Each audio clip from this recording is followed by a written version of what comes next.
Good morning, dear students. Once again, I am here, Dinesh Charasia, with our online classes. So, class 9th physics, the chapter going on was upthrust in fluids and Archimedes principle. In our first video, we must have seen what is upthrust, why the upthrust force is there. Upthrust means the force of buoyancy also we can say.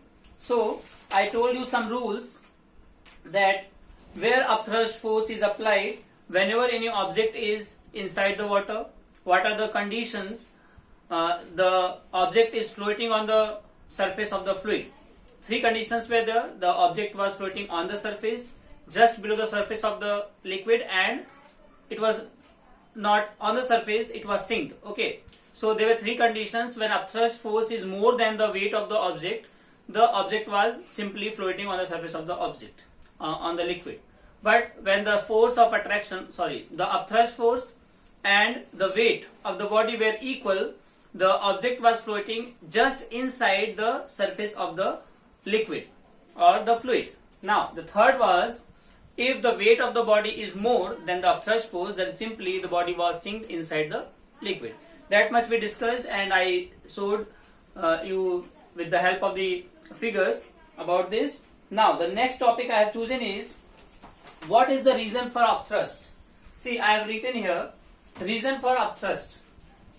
And in our previous chapter, we discussed about when you have liquid in any vessel on different heights, the different pressure or upthrust will be there.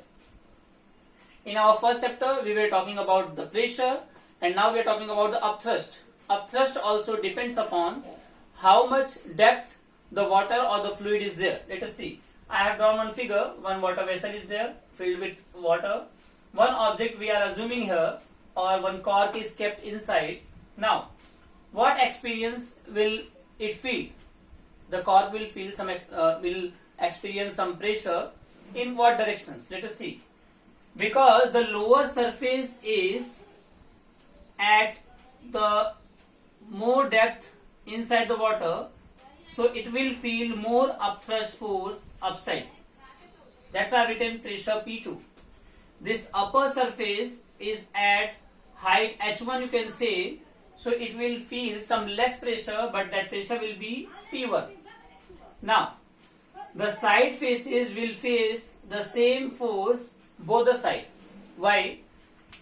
Because this side and this side, both the sides, the heights are same. Wherever we are counting or calculating the force, if we are calculating here, then this side also the same height is there. If we are calculating here, then this side also the same height is there.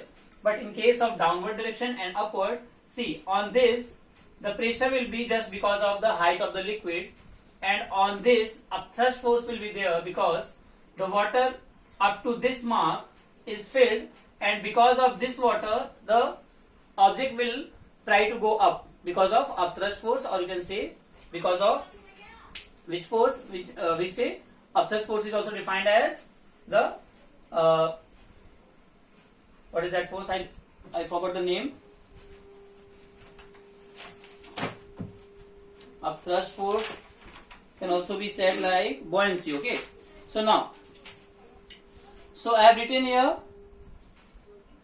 upthrust is equal to the weight of the displaced liquid. Now, this is the most important part we have to derive, and this also comes in examination all the time. Upthrust is equal to the weight of the displaced liquid. If we are putting any object inside the liquid, that object displaces some water, and that displacement of water is just equal to the volume of the object which is being kept inside the water. If you are keeping any object inside the water, as much the height of the object will go inside, or the length of the object will go inside, that much volume of the object, equal to the volume of the object, the water will be displaced. So, upthrust is what? Upthrust is equal to the weight of the displaced liquid. So, that we have to prove. Mathematical proof we have to do. Now, let us see. We have a vessel filled with water, and once again, like pressure in fluids, we have assumed here a cylindrical vessel. A cylindrical vessel whose upside and downside are circular. Upper surface is PQ, downside surface is SR. The area of upper surface, let it be A, and area of the downside also will be A. See, on this surface upper side, the height will be H1, because of which the pressure will be there, because this much water is there upside the liquid, upside the surface of the cylinder. But here at the downward side, the height is this much H, or you can write H2.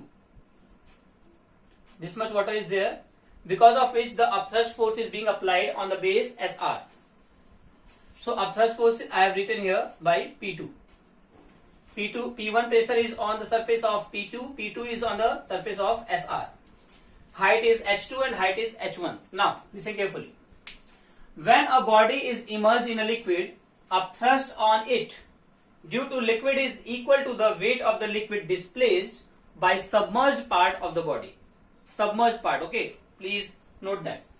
It is not necessary that every time you put the whole body inside the water. Sometimes you put half part of the body inside the water and half part outside the water. So that much part, which part is inside the water, the volume of that much part of the object will be displaced by the liquid. So submerged part of the body. Now at depth H1, listen carefully, at depth H1, this much depth, pressure on the upper surface PQ will be P is equal to H rho G, because of liquid. I have told you in our previous chapter, because of height or because of depth, the pressure exerted on the surface of the object will be H rho G. Rho is what? Density, G is gravitational acceleration, and H is height. So here pressure P1 will be H1 rho G with the formula, with the help of H rho G. Now downward thrust on the upper surface PQ. So if this is pressure, I have told you P is equal to thrust upon area, or thrust means F upon area. So thrust will be pressure into area. Please remember that formula.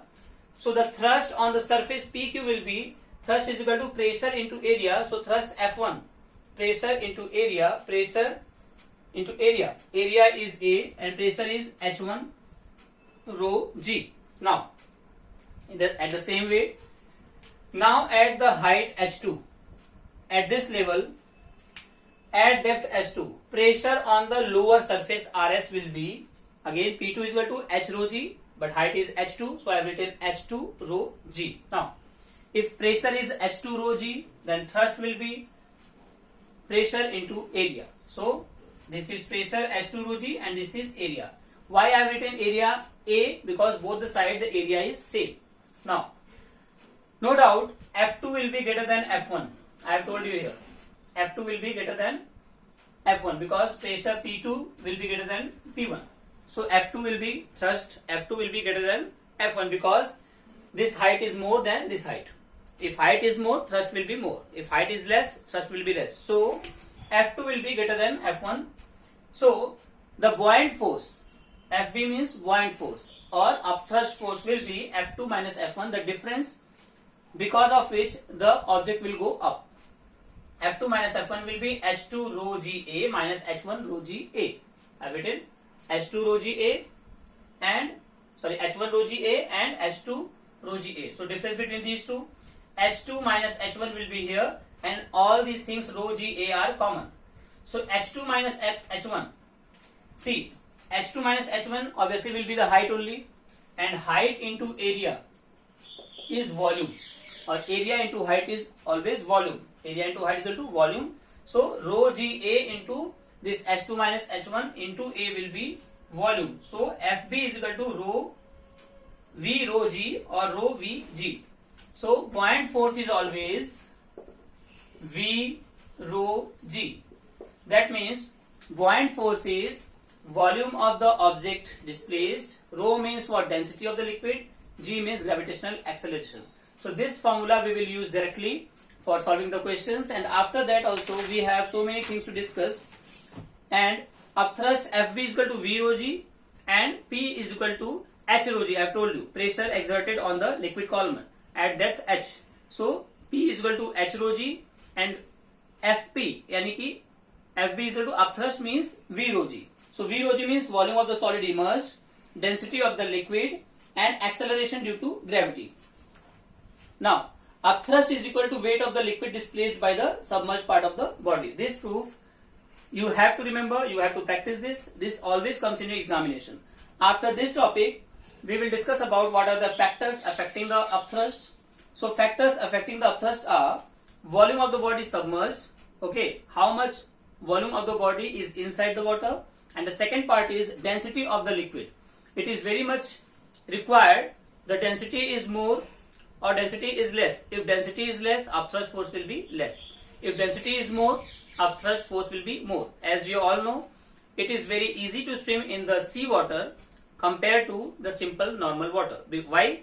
Because the sea water's density is more than the simple water. Okay, so these two are the factors affecting the upthrust force. What is the effect of upthrust? Just because of the upthrust, we always feel some weight loss. Whenever any object is inside the water and we are pulling it up, we feel that the object is very light. Actually, the object is not very light. Just because of upthrust force, because water is helping us to pull the object up, we feel that object is very light. But whenever it comes out of the liquid, we feel that the object is very heavy. So we can say whenever we are pulling any object from inside the water, we are giving the force, and at the same time water also is giving some upthrust force, because of which we are feeling some weight loss on in the object of the weight. Okay, weight of the object. So now after that we will discuss about Archimedes principle. Till then, please practice that. See you soon. Thank you so much.